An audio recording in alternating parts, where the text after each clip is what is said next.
Okay, now again once again keep a look this question based on the previous questions. Okay, n is a composite number which has adject 11 composite number divisor. Find the possible number of prime number factor n contains. Same logic I am going to apply to solve this question. कोई number है जो 11 composite number से cut रहा है ना, तो यदि कोई नंबर यदि 11 कंपोजिट नंबर से कट रहा है तो वो तो प्राइम नंबर तो होगा नहीं। प्राइम नंबर का क्या डेफिनेशन होता है? एडजेक्ट टू फैक्टर, या तो 1 से कटे या तो सेल्फ से कटे। लेकिन कोई नंबर 1 और सेल्फ के अलावा भी अदर्स नंबर से कट रहा है, it means the number is composite number divisor. Total number divisor कैसे आता है? टोटल नंबर डिवाइजर ये होता है 1 प्लस प्राइम नंबर डिवाइजर और प्लस होता है कंपोजिट नंबर डिवाइजर होता है। टोटल नंबर डिवाइजर डिपेंड करता है प्राइम नंबर का पावर, और उसमें 1 जोड़ देंगे तो टोटल डिवाइजर आ जाएगा।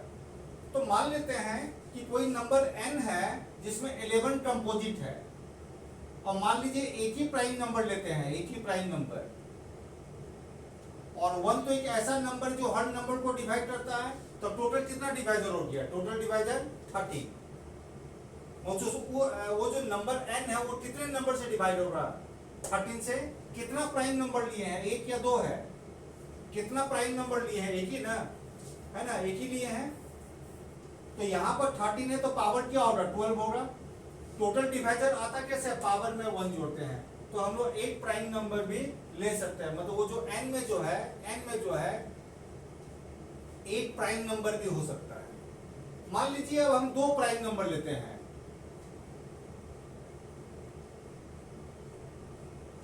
तो आपको हम बताए थे यदि प्राइम नंबर 2 लेंगे तो टोटल फैक्टर कितना होगा? 14, है ना। यदि 2 प्राइम नंबर लेंगे तो 14 भी 2 पार्ट में ब्रेक होना चाहिए, नहीं तो can not be determined. Okay, तो 14 2 पार्ट में ब्रेक होगा या नहीं होगा? बिल्कुल होगा। 2 into 7 ये नंबर है या डिवाइजर है? This is not a number, this is the divisor. तो यदि डिवाइजर यदि 2 पार्ट में ब्रेक है तो प्राइम नंबर कितना पार्ट लेंगे? 2 पार्ट लेंगे। यहाँ पर 2 है तो यहाँ पर 1 हो जाएगा, और यहाँ पर 7 है तो यहाँ 6 हो जाएगा। तो ये भी एक नंबर हो सकता है जिसमें 2 प्राइम नंबर होगा। ये भी होगा, इसको ऐसे भी कर सकते हैं, 6 यहाँ पर दिए और 1 यहाँ पर दिए, ये भी हो सकता है ना, ये भी हो सकता है। लेकिन जो नंबर है उसमें प्राइम नंबर कितना आ रहा है? 2 ही आ रहा है, ठीक है ना। ठीक है, इसको नंबर लेके भी समझ सकते हैं। 2 का पावर 1 और 3 का पावर 6, ये भी हो सकता है 2 का पावर 6 और 3 का पावर 1 हो सकता है, ठीक है ना। ठीक है, मान लीजिए अब यदि हम लेते हैं 3 प्राइम नंबर लेते हैं, 1 प्लस 3 प्राइम नंबर और ये प्लस 11। अब ये बताइए कितना होगा? 15 ना। 15 3 पार्ट में ब्रेक होगा? नहीं होगा। इसका मतलब 3 प्राइम नंबर पॉसिबल नहीं है, ठीक है ना। 3 प्राइम नंबर पॉसिबल नहीं है। यदि 15 यदि 3 पार्ट में ब्रेक होता, 15 कितने पार्ट में ब्रेक होगा? मैक्सिमम 3 into 5 2 ही पार्ट में ब्रेक होगा। यदि 15 यदि 3 पार्ट में ब्रेक होता तो 3 प्राइम नंबर भी पॉसिबल होता, लेकिन नहीं पॉसिबल है। यदि हम लोग 4 प्राइम नंबर लेते हैं, 1 प्लस 4 PND कर देते हैं यहाँ पर और 11 कर देते हैं, ये कितना है आपका? 16 ना। बताइए 16 4 प्राइम नंबर ब्रेक होगा? बिल्कुल होगा। 16 4 पार्ट में ब्रेक होगा। 2 into 2 into 2 into 2 हो गया, ठीक है, 4 पार्ट में ब्रेक हो गया। तो डिवाइजर यदि 4 पार्ट में ब्रेक है तो प्राइम नंबर 4 पार्ट ले सकते हैं ना। 3 ले लिए, 7 ले लिए, 11 ले लिए और 13 ले लिए, सबका पावर 1 1 होगा या नहीं होगा? है ना। तो 1 plus 1 2 1 1 plus 2 1 plus 1 2 और 1 plus 1 2, तो 4 प्राइम नंबर ले सकते हैं। मतलब 1 ले सकते हैं, 2 ले सकते हैं और 4 ले सकते हैं, ठीक है ना। मान लीजिए यदि 5 प्राइम नंबर लेते हैं